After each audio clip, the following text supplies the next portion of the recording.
حين محل البلاء جئت إليك ذليلا أناجي، من لي غيرك ربي يسمع مني شكواي؟ من يستجيب الدعاء إلا الذي قد دعانا إليه؟ من لي غيرك ربي معقود فيه رجايا؟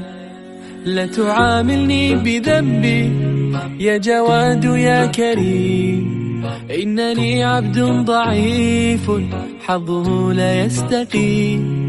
لا تحرمني ربي من لطفك العميم، فسقامي أتعبتني يا ربي الرحيم.